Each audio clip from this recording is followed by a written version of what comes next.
Okay, we can start now. This afternoon, I will stop your attention on congenital abnormalities in locomotor system. First, I'd like to define some terms. Congenital abnormalities could be divided in several features. First, aplasia and hypoplasia. Second, hyperplasia and dysplasia. Dysplasia means that there is impairment of the shape. The other group consists from developmental diseases, which could be presented with some deformations in the limbs or in the trunk. First, aplasia and hypoplasia, it means that some parts of the limb or entire limb is missing or is not developed at all. First, amelia means that all the limb is missing. Second term, hemimelia, it means that the distal part of the limb is missing. And final, phocomelia, this term means that medial part of the limb is missing. For example, if in one upper limb and there is not developed forearm, the hand could be attached directly to the humerus. It means that this is phocomelia, or the hand could be attached directly to the shoulder. Again, amelia, complete missing limb, hemimelia, missing distal part or lateral medial part of the limb, like ulnar side of the forearm or lateral radial side of the forearm. Hyperplasia, it means that there could be additional parts of the limb in volume. Some parts of the limb are bigger than normal, or some parts of the limb could be in a bigger count. For example, polydactylia, when there is more than 5 fingers in the hand or in the foot, is hyperplasia in count. Dysplasia, again, we call dysplasia certain diseases when there is impairment of the shape of development of the limb, no matter there is a bone involvement or soft tissue involvement, dysplasia.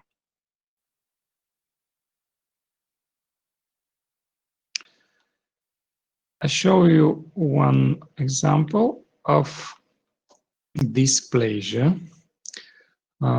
This is a case in one 8-year-old boy with macrodystrophia lipomatosa. This is focal involvement of the lower limb of this disease, where first and second toe are bigger than normal. They look monster. Third, fourth, and fifth finger are completely normal, but disease involved not only in the toes, but also metatarsal bones and every structure inside, nerves, vessels, muscles, tendons, everything. But the most dominant problem is with fat tissue. As you can see, there is a lot of fat tissue inside, underneath the skin. Macrodystrophia lipomatosa is a local form of giantism. Actually, The nature of the disease is hamartoma fibromatosa, fibrolipomatosa. It means abnormal formation of normal soft tissues, but also it involves bones and other structures. This is another case of same disease, macrodystrophia lipomatosa. Growth of the bones is involved also, but it will stop growing with the skeletal maturation. In fact, we are not calm with this fact because in all these years till the kid reach bone maturation, it should go with this monster dose. That's why the treatment will be amputation and reconstructive surgery, which could lead the shape of the involved foot close to the normal, because this kid should wear a foot, a shoe, sorry.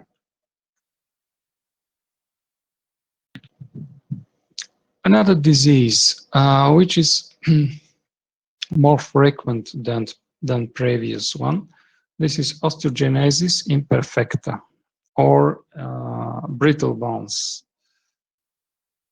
Actually, the etiology of this disease is autosomal dominant gain inheritance of the impairment, and it actually in pathanatomy is presented by a failure of periosteal and endosteal intramembranous ossification. Actually, it happens imbalance between bone deposition and bone resorption in the patient. It will result in osteoporosis and many pathological fractures in the life of the patient. There are three types of the disease: fetal, infantile, and juvenile. Fetal form of osteogenesis imperfecta is sometimes fatal to the patient, and those patients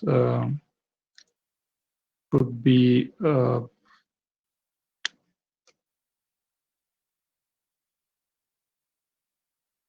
dead in a very close time to the birth.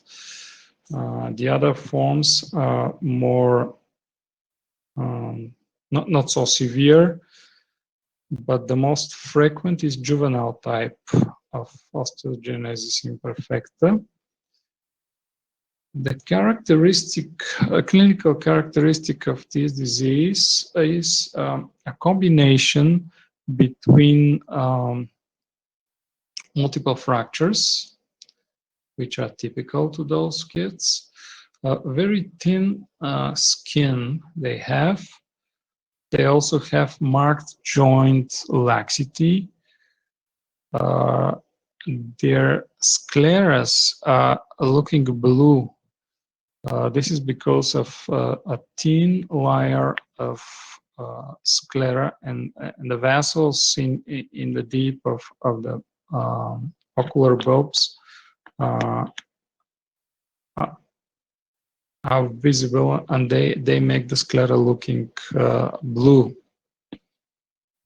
Also, those children have a brittle teeth. They have many defects of the teeth because of same reason. And in their life, it happens many fractures, even in a low energy trauma, even without trauma. Those fractures usually unite in in normal period of time, in normal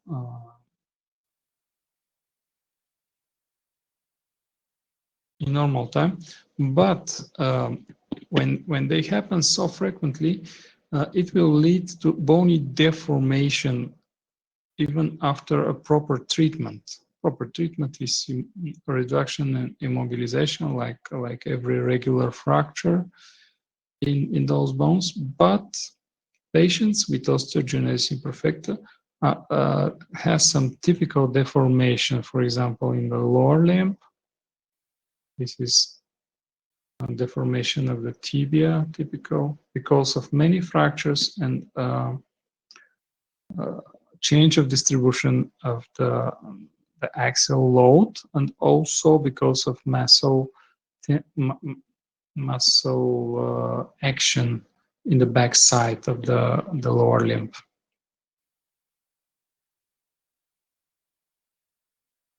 Actually, those kids has a problem with the growing, problem with multiple fractures, but when they reach bony maturity, the fractures became more accidental, and those patients has a normal life expectancies, like normal individual. And fractures are mainly in the growing period till the bony maturation.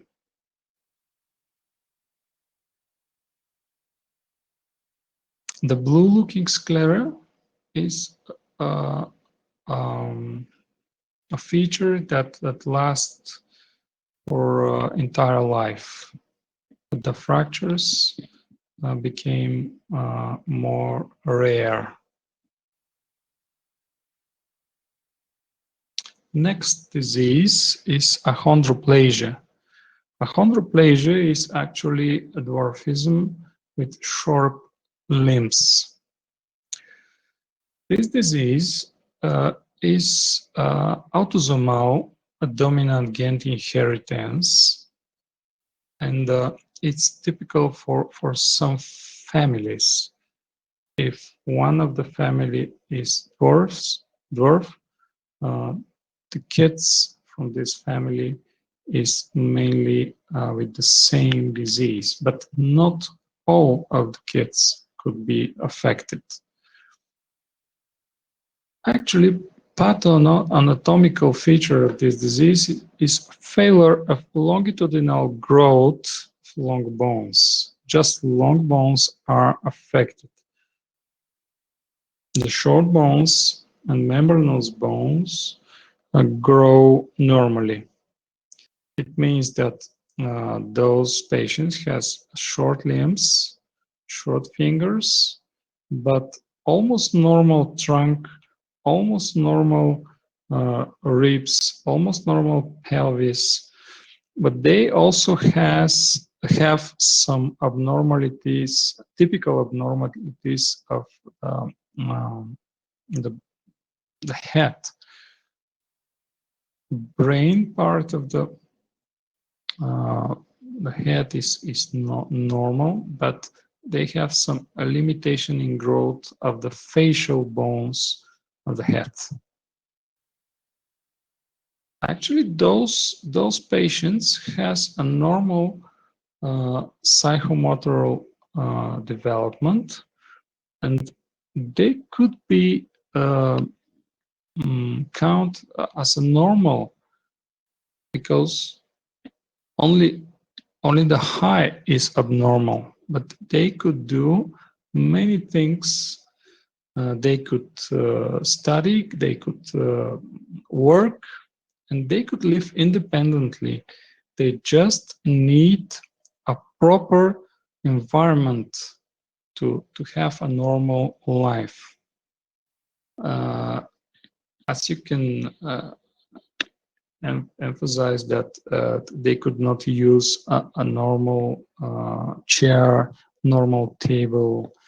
They could not. they could face with difficulties climbing stairs. That's why those individuals should be should live in different environment with proper size furniture around them, and they also need some adoption of working environment. They have normal mental status. Achondroplasic patients are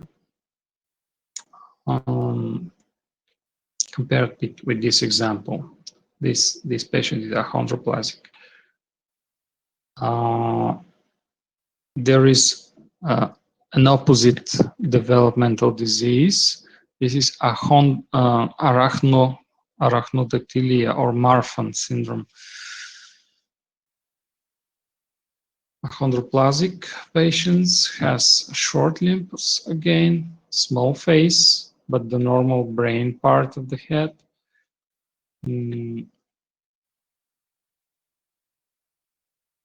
Also normal mental development, as I said before. Treatment is not necessary. Those patients need only ergonomic change of their environment. Another disease, Madelung disease. The disease is created in 1879 from Madelung, and actually this is a local stop of growing of distal radius, and then the radius will be deviated in volar direction because of abnormality of epiphyseal plate. This disease could be unilateral or bilateral, and it starts in age between 6 and 10. Actually, patient has no complaint, but the progressive deformation of the hands is always worrying about this, and parents worrying about this. And after X-ray, we could have a diagnosis because there is a typical X-ray presentation. But not every deviation in a wrist region could be named Madelung disease. There are several diseases which could be mistaken or not mistaken, missed.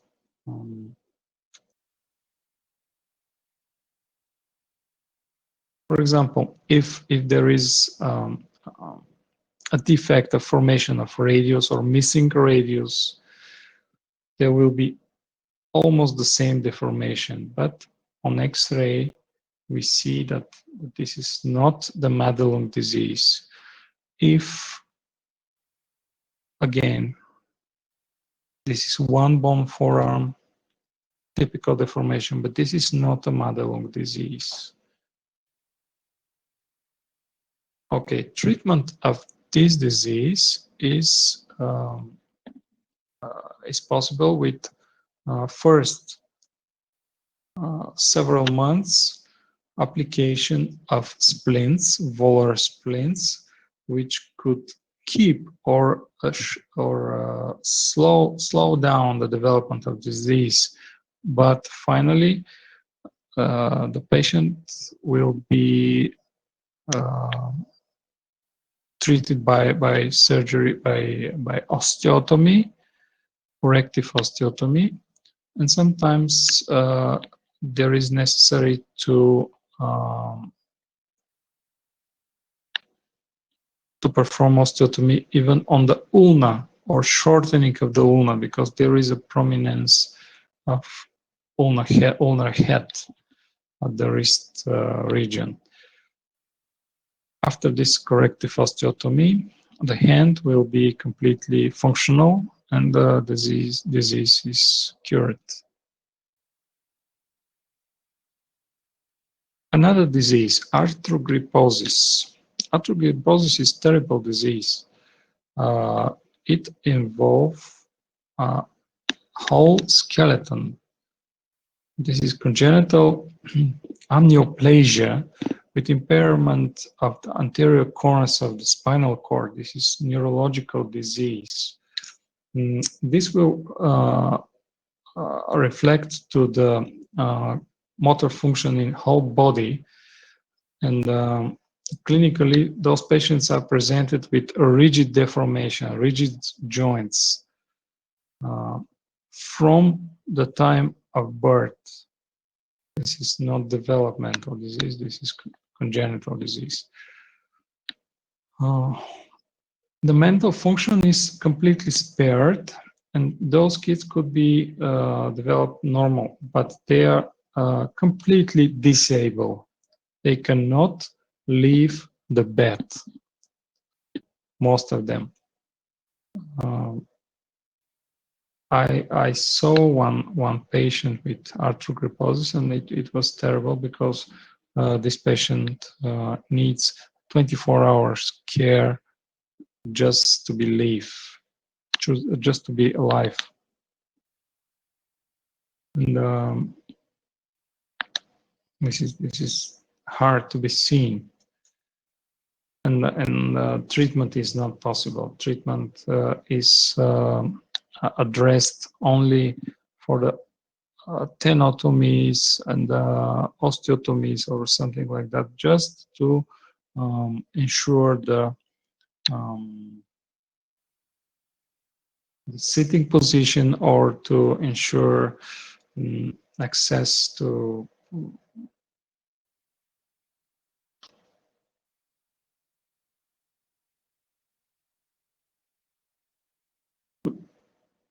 I don't know the word, sorry. Okay, arthrogryposis. We continue with congenital abnormalities in upper limb. Trigger finger is one of them. Trigger finger, a trigger thumb, actually. Trigger thumb, it's more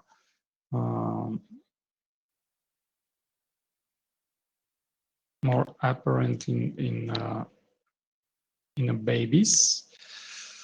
Actually, trigger thumb is deformation, big deformation of the thumb in one or in both hands in kids in first year after birth, because of stenosis of flexor canal, of flexor pollicis longus. Secondary, we could find enlargement of the tendon because the friction will cause edema in the tendon, and this will increase the period of snapping, or increase the period of triggering of the thumb. Treatment is very easy, and it consists from tenotomy, ligamentotomy actually, with the small skin incision. We approach to the annular ligament, which is situated on the entrance of the ligament canal.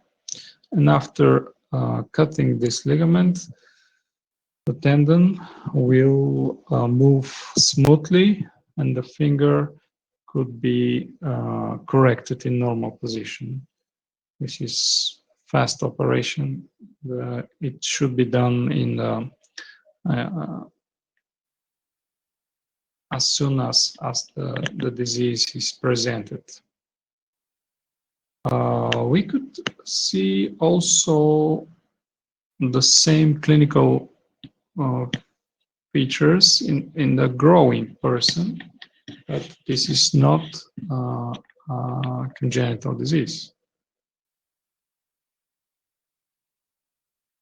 Another disease, syndactylia.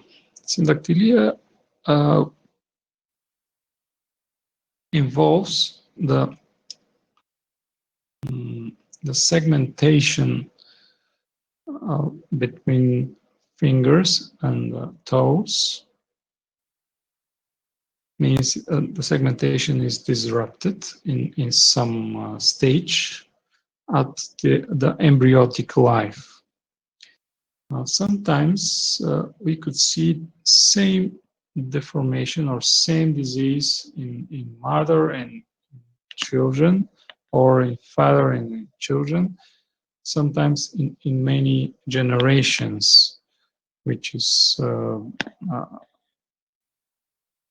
inherited. This disease has three forms. First membranous form is light form of syndactylia, when the connection between fingers or toes are formed just from a skin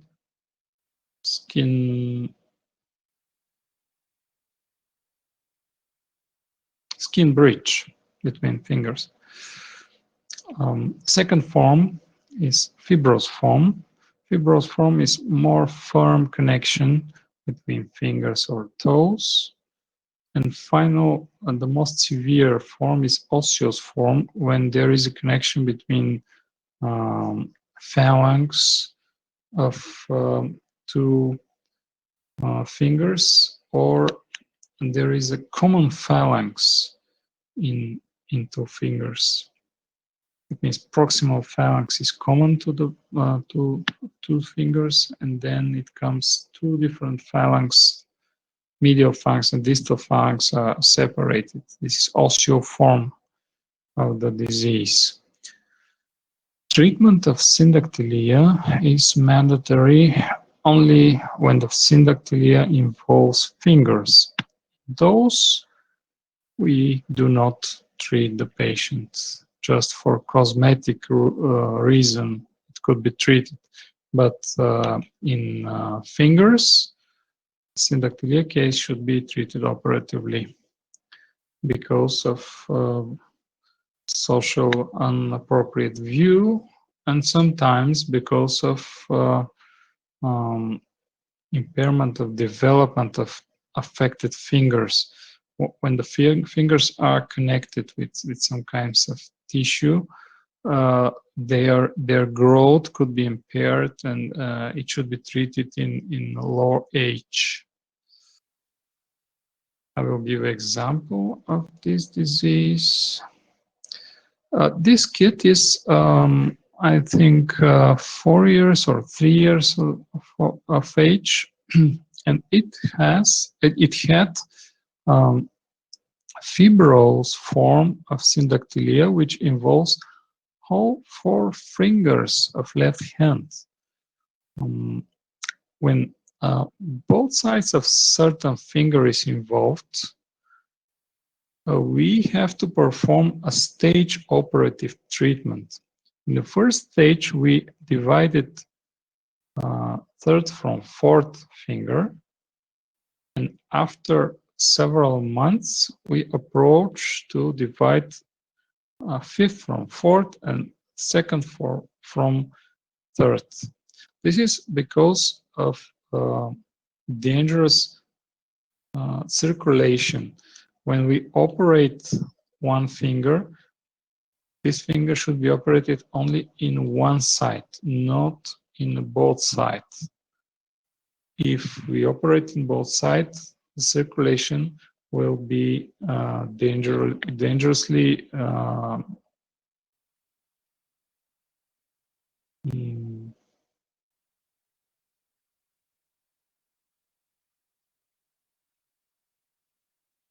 there will be dangers in circulation of these fingers. Actually, this is the second stage of treatment.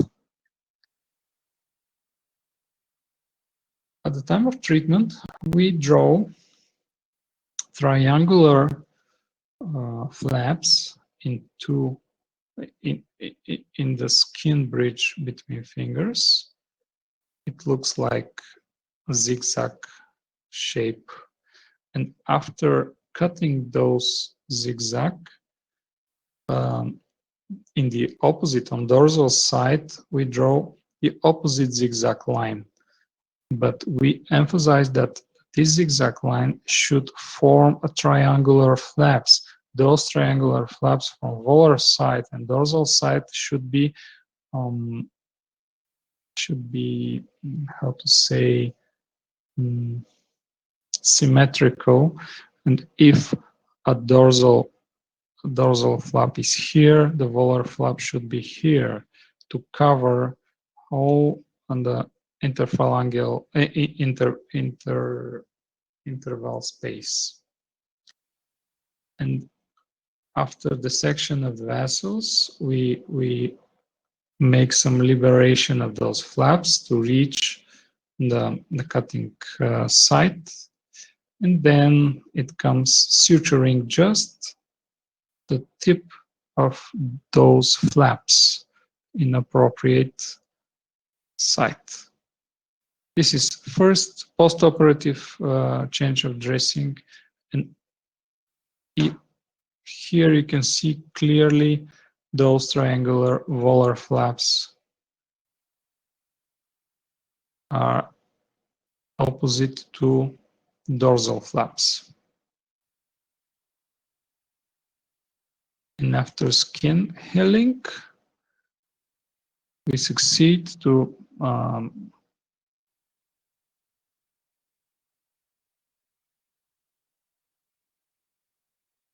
look like normal, but the growing of those fingers are impaired also.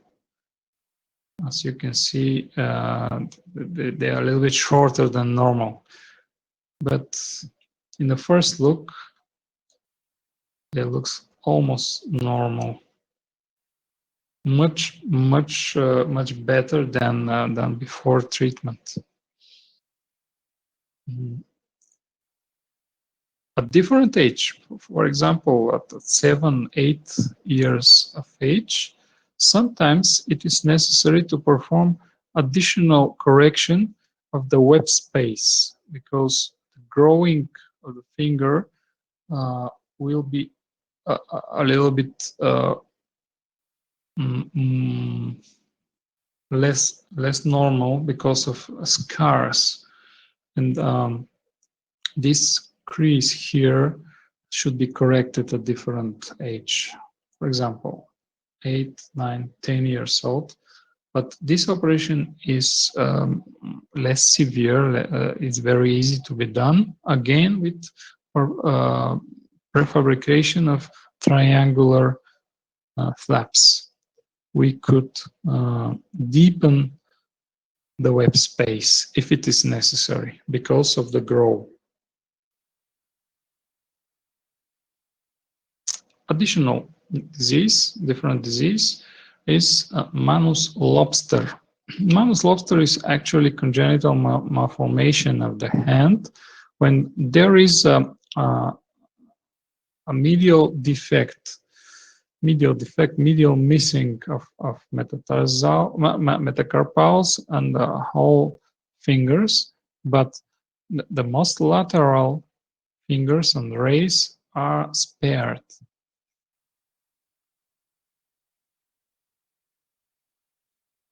Usually it affects more than one finger. It means they are missing second, third, and fourth fingers, and it lasts just first and fifth finger, and the hand is looking like a lobster cleft-like appearance. This disease is very disappointing to the parents, but kid is not so impaired in function. Pathonatomy reveals that there is a central deficiency in the hand, including whole structures. Longitudinal failure of formation of second, third, and fourth ray, together bones, tendons, vessels, nerves, all together, and there is a cleave between very deep cleave between first and the fifth finger. Treatment of this disease is possible in the hands of plastic surgeon, but sometimes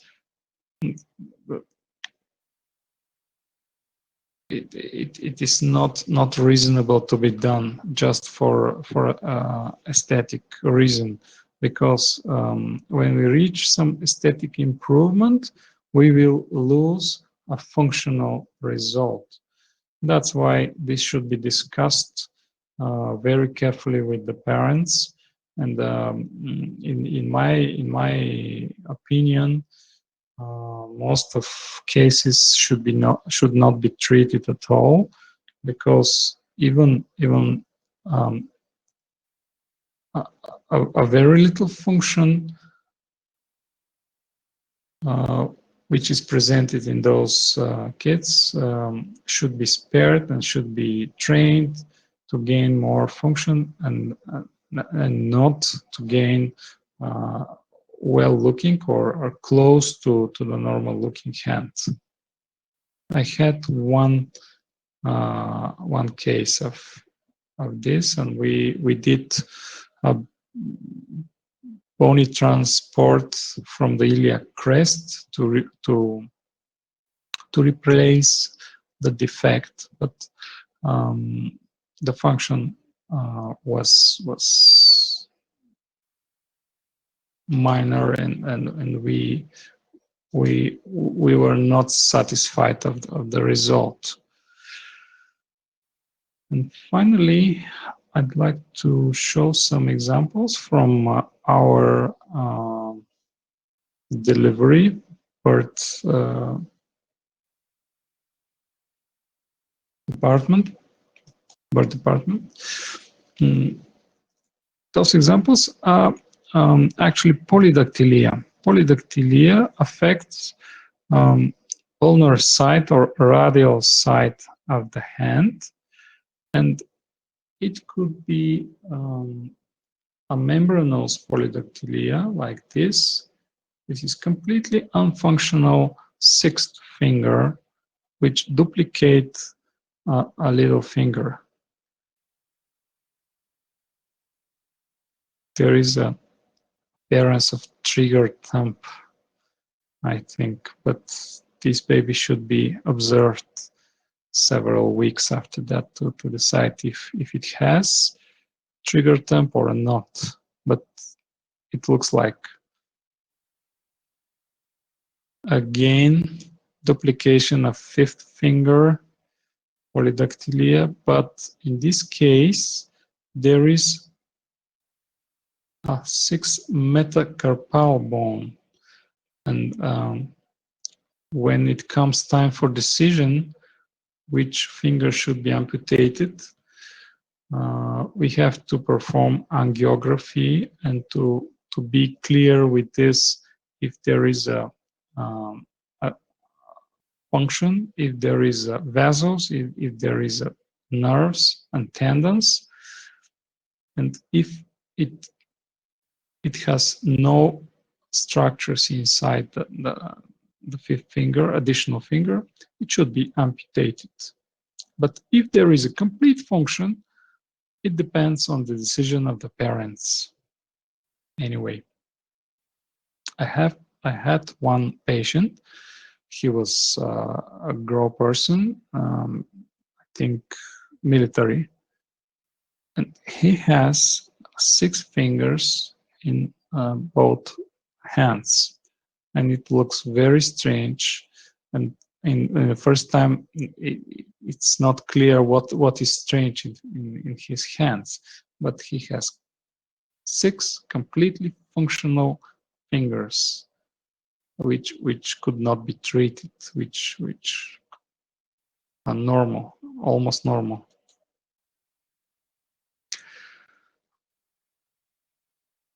This is the same from previous picture, when the kid make a flexion with the fingers, you see that this additional finger has no function.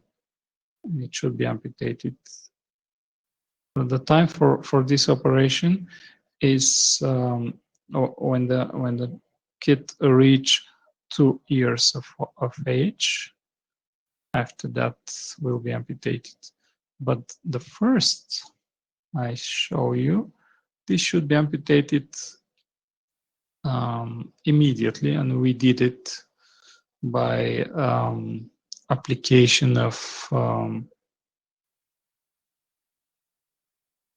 strangulation with one cotton fiber, without operation, just strangulation. This should be done after the age of 2. And what do you think about this? This is double thumb case. It's very difficult to make a decision now after the birth. This baby should grow at least 2 years, and then it has to be done X-ray, also angiography, and after that we'll see which thumb should be amputated. Or there are some individuals which were not treated surgically, and they have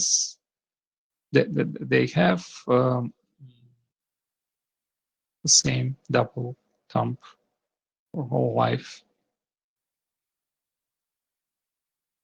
It's not a functional deficiency, just it looks strange. This is cosmetic defect. Okay, I'm here to answer your questions if you have one.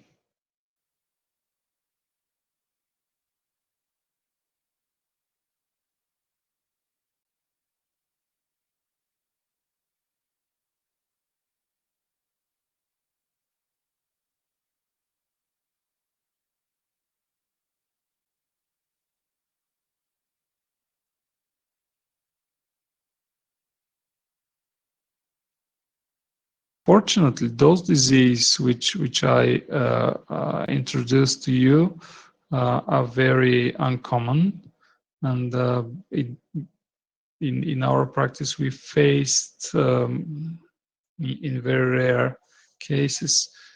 This is most common polydactylia, but all the rest diseases are very rare, and also syndactylia is common, but all the others are very rare.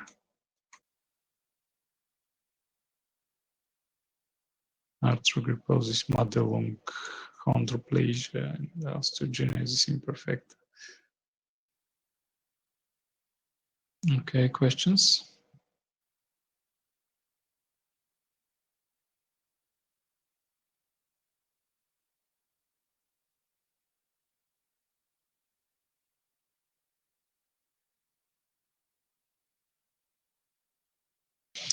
Okay, see you next Monday, and I will try to make a morning session, but I cannot be sure because I also have a duty in COVID department.